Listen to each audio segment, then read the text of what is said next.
bans, SKT versus KT ROLSTER. There's a Shen ban right off the bat. You can't let Sunday have that one. I think this is really wise. We saw Shen bans in 3 of the games by the KT Tigers during the last playoff match, and SK Telecom, one of the ways CJ beat them was SKT. They want to gank lanes. They do not react well to double global pressure. Take it away. Turned out Fizz banned as well after the Vayne ban from KT ROLSTER. Surprising to see Vayne banned against Bang. It is actually quite synonymous with his recent play. Remember, they've been playing with EasyHoon, putting a Bang on a champion that can carry makes a lot of sense. When he's with EasyHoon, when he's with this more passive style mid laner, super aggressive Vayne player, but he actually compensates well when Faker starts to draw the aggro, plays a bit more defensive. A couple interesting bans there. The Evelynn and the Lulu banned out. Looks like it might be a first pick Azir. What do you think, Monty? Well, they're going to take it away. So. 60% of the games in the last series, Azir was banned against Nagne. Now the victor is still up, but Azir can put on the pressure early, and that's probably smart. We do see Nagne is 9-2 on Azir, so definitely one of his better champions, but this gives up the Rek'Sai. 9-1 this season, and look, I'd argue that Faker's not even the best Azir player on this squad. He's 3-0 for the season, but EasyHoon, an amazing partner. Wow! A Vi and Braum. Really? I mean, if anyone was going to pick a random Vi, I thought it'd be Bengi, but they banned the Evelynn out as well. Thought maybe it was going to be a Rek'Sai. So let me reason this out. You see Azir, you're expecting Peel for a hypercarry, the likes of a Cotmore, Vayne banned away obviously, but a champion along those lines like the Ashe that they're flashing. Suddenly, doesn't matter whether you have the Emperor's Divide for Peel. Vi is Assault and Battery, targeted, gonna get right onto the Ashe, and it's still locked in. I guess so. Will it be the Elise though? Can they stop this Vi from coming in with that? And before all this too, Fiora and Gangplank are available. These have been spammed so hard by these guys in solo queue right now. Will we see those picks today? One of the most interesting stories that people may not know going into this, and there's a LeBlanc in 5:15. That is whoa. Okay, this is exciting, Monte Cristo. We already said Vi, excellent backline threat. Remember, all the top liners with backline threat are kind of out the meta. Suddenly LeBlanc, another champion that led to the rise of champions like Ashe, of backline threats, was the fact that LeBlanc saw so many nerfs. The fact that you couldn't play this assassin that could blow up in a mobile AD carry, and suddenly Ashe, Bang in particular, looking so exposed on a no-escape champion. We got some Cloud Templar trolling in there with the Amumu. Now what's the pick really going to be for SK Telecom? Zyra would be pretty good if you throw that ultimate down on top of your carry when the LeBlanc, when the Vi come in, maybe, but I don't think we're going to see that. It feels like SKT are playing the power picks and KT are playing the counter picks in this draft. They go for Maokai with no top laners picked up. There could be the Fiora, an excellent lane matchup. Acorn showed it for LGD. SKT have the pre-plan, and KT, it almost feels like echoes of MSI Game 5. very interesting to see the LeBlanc. You know, the Vi has been played in the LPL playoffs, so that is something that we're seeing, and specifically against these low mobility AD carries, it does make sense. We're going to see what they end up taking last. They've held off. Of course, KT likes to counterpick that top lane. And we thought Faker's been playing a lot of Fiora and Gangplank and solo queue. Sunday's been playing a lot of Fiora and Gangplank and solo queue. Are these going to be major picks tonight? Well, Sunday has his choice right now. It's strange that right now the top laner on KT and the mid laner on SKT have essentially the same champion pool. That's a bit odd, isn't it? Yeah, they definitely have a lot of possible crossover. Where do they go with this last pick? Fizz versus Maokai, obviously the famous pick. It's banned out in this particular draft. The Fiora we saw do great things, but I think they need to pick for comp. They're already all in. Vi's going all in. LeBlanc is going to try and distort all over the face of Ashe. So another champion with backline threat is exactly what you want to see with this last pick. Yeah, that Gnar can scoop everybody up and make things very easy for KT to take out a vulnerable Ashe. And that's what it's going to be, the Gnar. Locked in. Gonna have to wait for that Fiora Gangplank, I guess. Taking that favorable matchup, I'm very curious after all the LeBlanc nerfs that came through, whether this is going to be a solid pick. It's worth noting that when LeBlanc was pre-nerf, we did see Nagne play it quite a lot. In fact, he had some very good performances on that particular champion. And in terms of interactions with Azir too, it's worth noting that her distortion, when she moves in, it is a dash, so it can be blocked by the Azir wall. But when she goes back to her starting point, it's a blink, so you can get back over the Azir wall if Faker casts it after the initial dash. Makes sense. Well, already some pretty crazy picks in game number one. I did not expect to see that Vi Braum is interesting as well, too. In the top lane, Marin on the Maokai versus Someday on the Gnar. Someday taking that favorable matchup, like we just said. Very standard matchup. Gnar has that edge, just being able to freely auto-attack the melee champion. You got the melee. But very high sustain coming through from Maokai. I want to talk about the jungle, though. Vi versus Elise. We talked in the pregame, you could see in the interviews, unleashing Peekaboo on the map, getting this guy roaming. One of the best ways to do that is a lane swap. And the other thing a lane swap does is it takes pressure off the Vi to make plays in the very early game. You want to hide Vi in the jungle just like a Sejuani. Okay, she can duel better, but if you can hide her to level 6, so incentivized to get the lane swap is KT ROLSTER. The mid lane, Faker on Azir, Nagne on LeBlanc. LeBlanc, of course, not quite as strong as she used to be. Faker's Azir, we'll see how that's going, and bang on Ashe. Corki will be played by Arrow. This Ashe going to be a high priority today. We know about that. Wolf on his famous Alistar, and Peekaboo on Braum. We'll see if he can roam and make some plays. But it is time, guys. Game number 1 of the Grand Finals. The Telecom War begins again right now. SKT versus KT. Let's get in the game.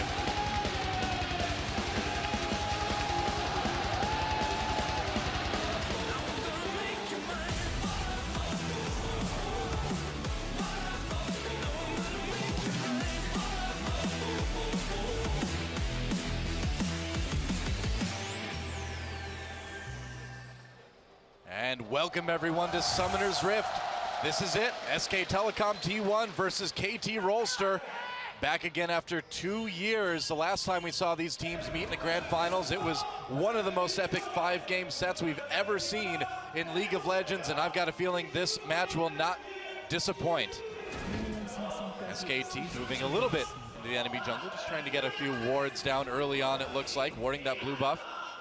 Super important for both teams to scout out that lane swap. I just mentioned during the pregame that we really see KT pick a lineup that's incentivized for the lane swap. Just go back to the previous series we saw, KT versus KU, the semi-final of this tournament. Game 1, when Peekaboo was anchored into lane, just peeling for his hyper carry. KT looked all at sea. They lost their early invades, they lost their early form. The tempo was gone, and they were easily beaten by the KU Tigers. Game 2, get Peekaboo, increase the leash on this player, let him get out of lane, and suddenly things look so much better for KT ROLSTER. And they're going to get that lane swap. They had an early ward close to the turret to see if anyone was entering the brush and on that top side. So we will, in fact, see the lane swap go through in the end. Ward on the blue buff by SK Telecom right now, on the enemy blue, that is. So when this goes through, we have to talk about the Braum, because they first picked Braum and SKT opted to take the Ashe into it, so a lot of burden on Peekaboo to block those arrows in this game. Just think about the draft. How many times did KT have the answer? They picked the Vi proactively, and still Ashe was opted into it. Maokai is still blind picked. Okay, a big win ratio on this champion, but so susceptible to counter picks. Gone with Gnar for more of the team fight. Certainly not a hard lane counter matchup, but SKT was super confident. They came in pre-planned, and KT, it seems at least in the draft, they had all the answers. Now, talking about Vi versus Elise here, is Vi the type of jungler right now that can actually get into the enemy jungle and duel with Elise early on? You can't find a lot of champions that can do that. Vi is very strong because of her percent damage that she can deal in the jungle, so it really does make it difficult to duel with Vi. Now, Elise is very strong, but I don't think it's a risk that you necessarily take. And, you know, Vi gets incredibly strong in the late game, not only because of her initiation, but because she can shred tanks. Right. Elise is super strong in the duel. I take her every time just because she has targeted abilities. If you miss that Vault Breaker, which you max first in the jungle, in any type of skirmish, you can't get out. You are dead, and you do not have the damage to duel. So avoiding that, and the lane swap does a great job there with this jungle follow. It's a long time into the game till Score is really susceptible to getting 1v1 by Bengi. Yeah, and we did see a little bit of interesting jungle pathing here by both teams. With the ward down on the KT blue buff by SKT, they bypassed that even though they started jungling on the weak side, went to red and then to enemy blue. So they didn't take any risks right there, made sure they got that, and SKT responded by taking the enemy blue themselves. Marin playing it cautiously. Now they're going to know he's there, but they're going to see Wolf and Bengi, or just Wolf there too. Probably not going to want to try to dive that. Marin, of course, not teleporting up. Way too dangerous to do that into the lane swap situation when you know that enemy jungler is at your blue buff. Teleport advantage goes to SKT early. Remember, SKT, their top lane is in the top lane, so he has the teleport open for Dragon, and Dragon Control already there for Someday because he's already in the bottom lane. But if they ever harass Someday out, they'll definitely have that global advantage for the next 4 minutes or so. Score and Peekaboo really are trying to be this roaming gank squad already, but no such luck finding anyone at the moment. Maybe they'll find Bengi here in a minute or two, but I don't think so. They're also not going to see that pink ward in the brush, nor clear that out, so a bit of support wars in the top river right now. One ward going down, Trinket from Peekaboo. Wolf knows that ward is there now at least. Now we have somewhat of a 2v2 in the top lane. Marin and Wolf obviously for SK Telecom. Peekaboo harassing Wolf right away. They can maybe get some damage done with that passive early on, getting that stun. They do poke out Wolf quite a bit. I do like these lane assignments that we've eventually gotten for SKT, because remember, the solo experience is actually going to Ashe, so it gets her to level 6 earlier, gives them that initiation earlier. Corki and Ashe both scale with levels exceptionally well. Corki for lane pressure with the rocket, and Ashe for that all-in potential, that initiation potential with the arrow. Whoa. As Nagne's doing some nice trades. This is such a surreal, bizarro world where in the mid lane, Nagne versus Faker, it's Nagne that needs to be making the aggressive moves because he's on the champion that has that earlier power spike. He's on the lane control champion, and Faker, he's pretty happy to just farm it out till late. Well, yeah, Nagne's got the ignite and everything too, so the kill pressure definitely against Faker at the moment, which is not something we see a whole lot. Looks like Score may try to come down here. We'll see if Nagne can bait Faker in. And Faker, for all of his over-aggressive tendencies in the mid lane from time to time, I think he's gonna try to play this one pretty safely. You don't go over-aggressive with a Nazir against LeBlanc Vi.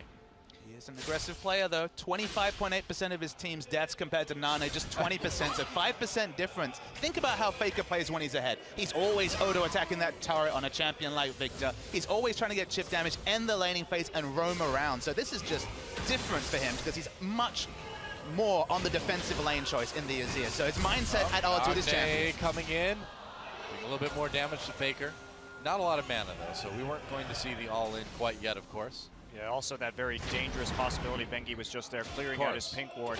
Now, SKT, like you're saying, Papa, playing the defensive style is in their interest right now. Honestly, what is going to kill Maokai and Alistar in the late game? It's not going to be Corki. It's probably not going to be LeBlanc unless she gets very fed. There's a very small amount of damage on KT ROLSTER, and a lot of it is coming in through AP, so the Aegis can just shut it down, and here we Flash go. Cocoon, they get the flash on a Peekaboo as well, too. So jungle flash for support flash. Bengi trying to make a play there. The 5v5 team fights will be so interesting just because Ashe is super susceptible to being dove. But then, as you mentioned, KT have no real tank killing potential. They're kind of at the whim of a champion like Maokai, who should live so long during the fight. So I guess just really factoring that in, big incentive for KT to control these objectives, because they fall behind in objectives and have to initiate fights on this team. Gonna be tough. Bang's got to be a bit careful there. Looks like Score is going to recall unless he cancels it right now. Bang. Safe enough, just pushing up the lane with that volley. Not going to get dove. Marin forced the flash, though. Here comes Arrow. Peekaboo throwing up the shield. He's going in. Marin in a lot of trouble. Twist advance. Back onto Peekaboo. Peekaboo gets low. Oh, he gets out, though. And first blood goes to KT Arrow.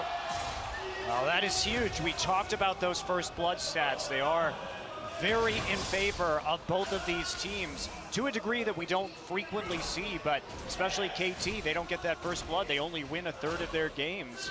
Will that come true here? It's a very surprising stat. You do wonder how many of those games came from the pre-Peekaboo era, but let's see what happens here in the mid lane. It's effectively a different team in the second half of the round robin. One best-of-3 loss, of course, to their opponents today.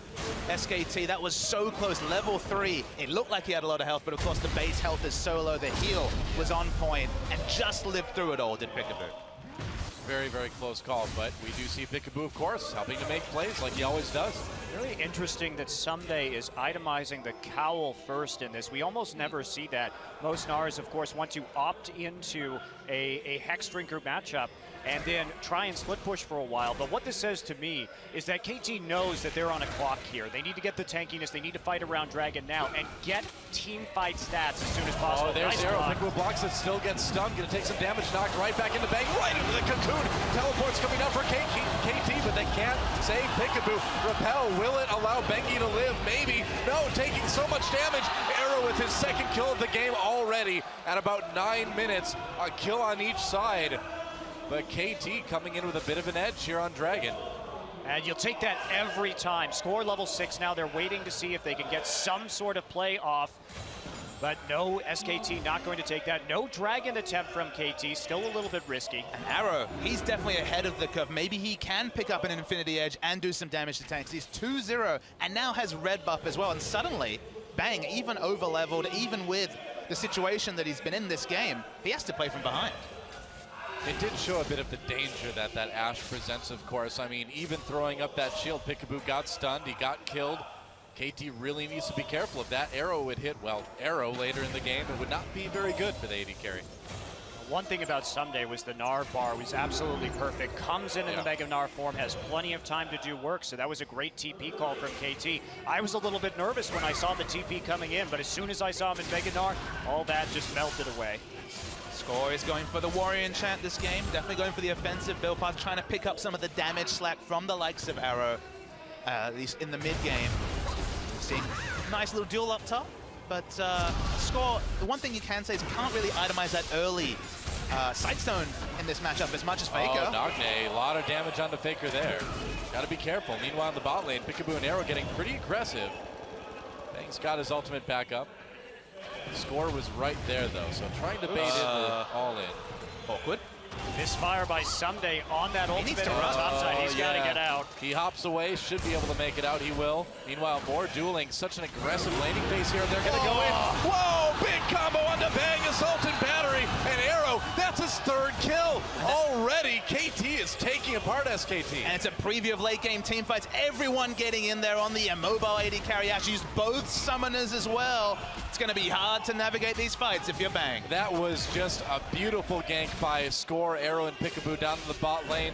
CC was pretty perfect. Bang legitimately had no chance. Well, that's what happens against Vi a lot of the time. And Yep. But they opted into it, Monty. They saw the Vi, a first round Vi, and they still lock in the Ashe. We knew Ashe would be a premium pick in this series, but at some point you have to make up for the fact that KT have obviously accounted for an Ashe pick. Did it seem a bit too much like SKT approached this draft from, this is our draft and we're sticking to it? Yes. yeah, absolutely. I think they did. I think they wanted to shut down the Azir, which has been Nagne's most dangerous pick, and they wanted to take away the Ashe because that's what Arrow played in the blind pick, and he and Peekaboo with that Ashe Leona lane just went to town against Ku. Here's a simple fact. SKT blind picked their top laner, blind picked their mid laner, and blind picked their AD carry in this draft. Pretty bold. Pretty bold. And SKT is certainly starting to pay for it. Looks like things are heating up around Dragon for the moment anyway. And Ashe, the emergency build is real. Berserker Greaves, Pickaxe, and an Avarice Blade. Say goodbye to damage anytime in the next 15 minutes. Well, I mean, at this point, Bang is he's an ult bot, right? He's got to hit with the arrow, get the stun, and try to get SKT kills that way. Maybe Faker can start carrying out this Azir. Well, who's going to follow it up, though, with more damage is the question. That's Faker the tricky part. has the Nashers, but meanwhile, Nagne decided to not quite complete his Morellonomicon and just head straight into a needlessly large rod. Looks like he had a large chunk of change when he backed and just went for the flat damage. Runeglaive is picked up by Elise, so there's going to be a damage shot. Now, of course, that is at the price of tankiness, specifically when the next health items are complete, but bit of decent mid-game damage from Bang. Yeah. Score's ultimate just barely not up, and you got to wonder if he would have maybe gone for that. Faker a little bit out of position there before getting back to lane. KT seems to have the angle onto Dragon for the moment, but backing up, and SKT still has some decent wards around the Dragon Pit as well, so still no Dragon. It's getting to be a late one. Well, SKT delaying this Dragon is very important for them. They still are in this game just because we will see KT's composition fall off, and they're just going to take a mid lane right now. Man, that turret died very, very quickly, and that gives SKT the turret lead. And like you said, man, I mean, KT needs to make something happen now, and killing Faker might be it. But no, Nagne backing up, still has not popped that Ignite all game. And this is the new Azir, of course, the new age Azir with the Nashor's Tooth. It was already a matchup where Azir could just plop down the W, has the auto attack and attack speed to take down your turret, but the LeBlanc Azir matchups change even more now that your turret, unless you're rotating multiple members to relieve pressure, will die instantly if the likes of Elise or Alistar enter a lane against a LeBlanc. Yeah, more action up in the top lane as the tanks fight for a moment and then run away from each other. That's the top lane, ladies and gentlemen. Looks like this Azir turret's going to get taken out pretty soon. And SKT down in gold slightly, but they're delaying, they're surviving, and that's what they need to do. Now, they were surviving from the draft phase when they gave basically 3 counter picks over to KT. It's all on Faker once again to create the pressure of multiple men, because look at the difference between his AD carries. Nothing completed from Bang compared to Trinity Force and a lifesteal pickup from Arrow. He's so far ahead of Ash. Certainly is a bit worrisome. And SK Telecom. Yeah, well, KT, they need to keep putting on the pressure right here. The fact that they lost their main turret means that they lost a lot of dragon control, but they have to start fighting now. This is when they're strong. Fight now. Group, try and take a dragon, force them into an engagement, because someday, sure, he can farm up in this top side, but he is not opting into a split push build here, so he's going to be most useful with the rest of his team, especially since his magic resist build is super efficient right now because of how far behind Bang is. I really am wondering, like, what is stopping KT from going for this dragon? Maybe they finally are here. I mean, the one thing that strums through is the item build. When you go Warrior Enchant, when you get the later sight zone, we haven't seen the division. Dragon being taken. SKT comes in. Can they just take it this way? Who's going to get it? Who's going to get it? SKT takes the first dragon. KT just giving it over. Marin teleports down. Someday it's Aaron Meganar. No angle for the ultimate, though. Trying to come in. There's a 3-man ult. Big stun, but where's the follow-up? Ember's Divide used immediately. Nagne coming to the side. Destroys Bang. And SKT got the dragon, but they're on the run now. Kill on each side. Baker gets one. Nice flash knockup from Wolf. Arrow's gonna get taken out. The double kill for Nagne. Meanwhile, onto Faker, and they're trading fairly evenly. And looks like that's gonna be all it is, unless they can track down Nagne, trying to find him in this red buff pit. I got to be really careful about this. He has a lot of damage already to this point of the game. Can he evade Wolf for long enough? Execute. Will he get it? One more hit. He's running, man. He thinks he can just get away. Operation Get Nagne is in action. Here comes Bengi. It's the great Nagne chase 2015. Bengi trying to head him off the pass here, but Nagne ducking back towards that try, going to come over the wall. Will he? No, goes back to the turret. I think execution is the only answer. Wow, Nagne just not giving up. Ash is coming. Will the arrow come in? There's the volley. They get him. He took some damage to the turret, and Bang finally gets the kill. Nagne, you could have just died to the turret, man. You gave Bang a kill. He thought he could get out of that one, obviously, but with the mobility boots on the Alistar, let's take a look at that team fight again. Now, it looks good for KT because Someday it was in a perfect place, but they lock him up immediately. The Arrow with full health, full mana, and nobody really on top of him, just couldn't put out the damage this fight. It was really unorganized. LeBlanc on one side of the fight, Arrow just completely getting occupied by the likes of Elise, Alistar, and Maokai, who made the difference between AD carries a complete non-factor. Wow, and man, Faker nearly took out Nagne there, and yeah, Faker really did work on that Azir in that fight too. Helped poke down Arrow, got himself a kill as well. So all in all, things very even. SK Telecom with even a small lead after that. You really have to like that for SKT. The fact that they were able to take a dragon in that situation early against KT, that it hit those early power spikes, is absolutely crucial. Yeah. How does this KT comp work? It's about getting picks. It's got the Vi ultimate targeted engage. Obviously, excellent follow-up as the Arrow. Arrow on to Someday. Someday trying to get away. Here comes Wolf. Can they get the 2v1? Elise coming down as well. Someday in big trouble. He's out of there. Another kill for Bang. And SKT, they're not just surviving anymore. They're starting to thrive. And if you are KT, you can't allow that. Marin desperately trying to save his turret. I think you might have to let this one go, buddy. Well, keeps it for now. He's going to get the stun off, but that's not going to do a whole lot. They will trade 1-for-1 in turrets more than likely. Well, KT looks like they're going to have to wait a long time for a wave, but Someday getting a bit overzealous. Here we go, all in. Baker 1v2 at the moment. Nagne trying to do some damage. Which one is the right one? Pickaboo comes in, goes for the knockup. Marin gets the kill after TPing down to help out his mid laner. Nagne made a big mechanical error, tried to distort over Empress Divide, missed out on the damage of the Mimic as well. Just didn't have the damage to burst down Faker, and the tower pushing will continue. It's all starting to fall apart for KT now. Are they actually going to go into the base? No, it's not that much of a crazy time yet. Take the turrets. You've got a big lead at the moment. Scoring Pickaboo, trying to make a play on the Bengi. Not going to find one there. How did this team, who 5 minutes ago had such a mismatch between AD carries, not much control of the map, suddenly it feels like even the Raptors and Wolves are too far for KT to overextend into their own jungle. Just a huge vision advantage for SKT2.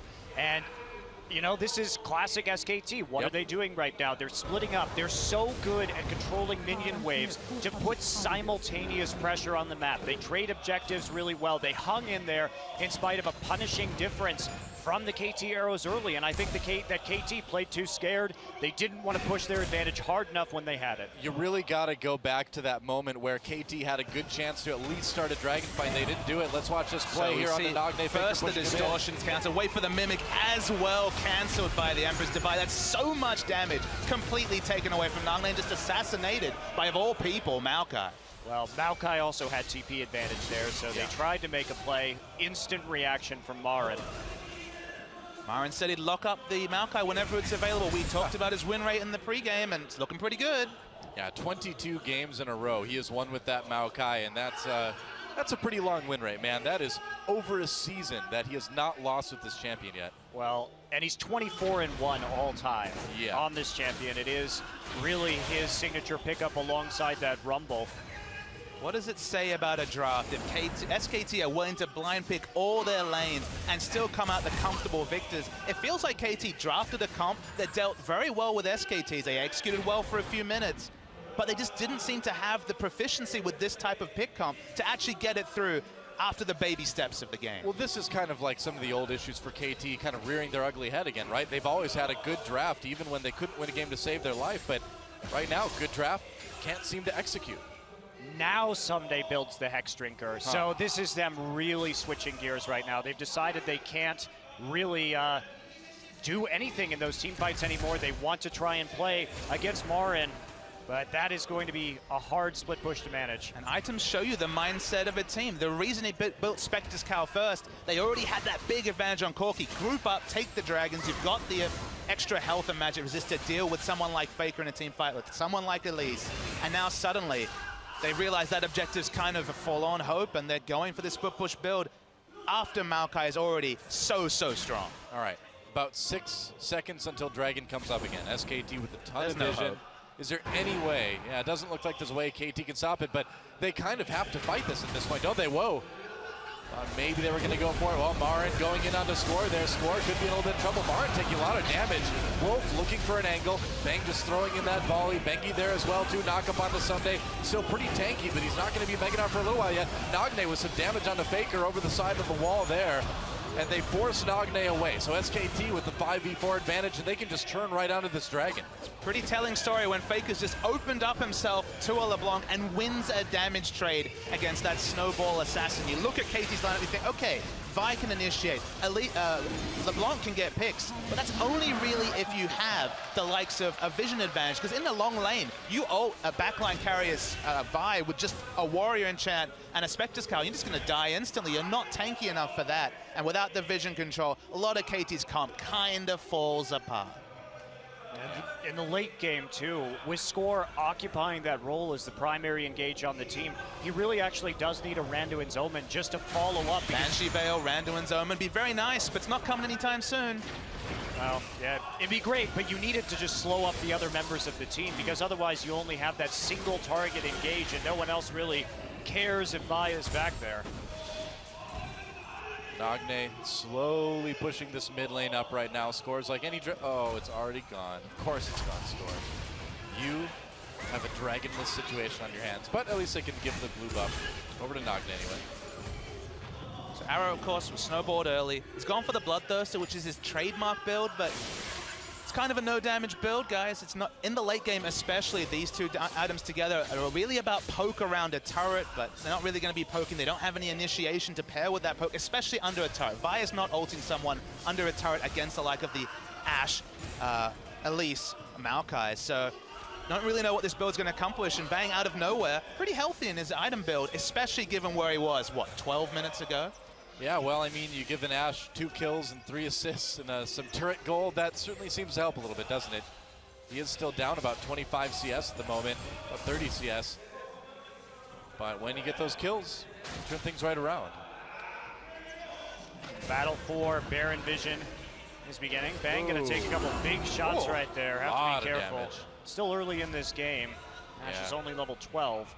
And They're not going to really be able to bait this very effectively, SK Telecom, at this point. But remember, the strength of Ashe is that engage out of the black. That's the thing, is that from nowhere you can get hit by that Ashe arrow. And that can be from across the map. So Bang going back doesn't really even give KT a chance to try to sneak the Baron away or anything. So Ashe is being picked for the initiation for a lot of things in terms of CC kit, but the initiation is the big thing to bring from a backline AD carry. What's the way you play around something like the Ashe is you get deep vision, and that's one of KT's normal big win conditions as... Oh, right into the cocoon. Bengi with a great cocoon. Will Nagne get away? He will, but just barely. Wow, Bengi was so ready with that. Arrow just misses. I can't believe Nagne dodged that too. Checked him with the hawk shot and then was able to get out of the way in the nick of time. Nagne didn't have to use his flash right there. You can see KT getting desperate to make picks. They got no wave clear, Monte Cristo. It's LeBlanc mid. It's Corky who has a decent amount of poke, but at the same time, Marin is split pushing, and the push train continues. Yeah, KT falling farther and farther behind. 6,000 gold down now. 3 turrets down. They need to win. A different game where Score could get that aggressive vision, where suddenly you had vision on Ashe in the background, where you could invade, which of course, that's what KT is all about. They're about getting aggressive vision on camps and then counter jungling with that roam duo of Peekaboo and Score. But Score going for this Warrior Enchant, delaying any sort of Sightstone. Even if you're going Warrior Enchant, it just feels like Sightstone is so core to the win conditions of KT as a team. And skipping out that item, they missed that crucial point at 13, 12 minutes where they needed to start monopolizing this dragon, not be sitting at a 2-0 dragon disadvantage at 25 minutes with a pick comp. Pretty much. And SKT closing this one out patiently, methodically. They've got the late game power. They have no reason to rush towards the end of this game.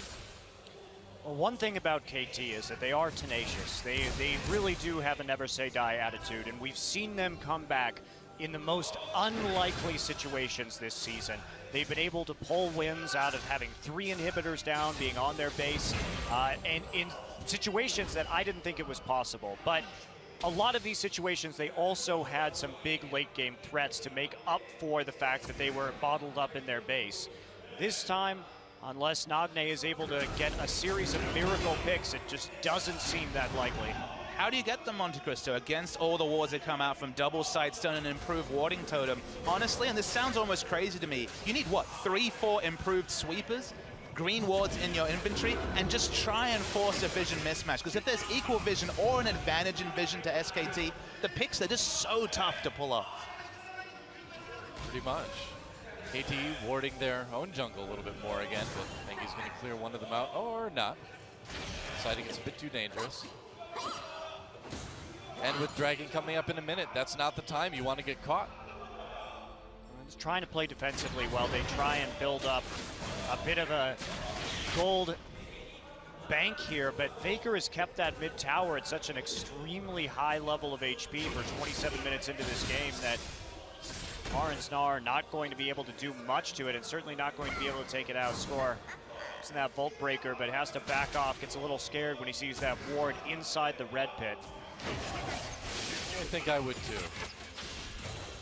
Push continues, coming back to the idea of sweepers, still doesn't work that well against SKT because they've got uncleansable, unclearable vision in terms of the Hawk shot from Ashe, who now has 2 charges. They've even got the saplings for some temporary wards. Getting a situation where you have vision blanketing, it was possible when Bang was so far out of this game that he couldn't really even group this team. Is so weak. Oh, that's Ashe an arrow. arrow totally whiffs there. They didn't hit anybody with it. SKT, does the fact that that ult is down for a little bit give KT a chance here?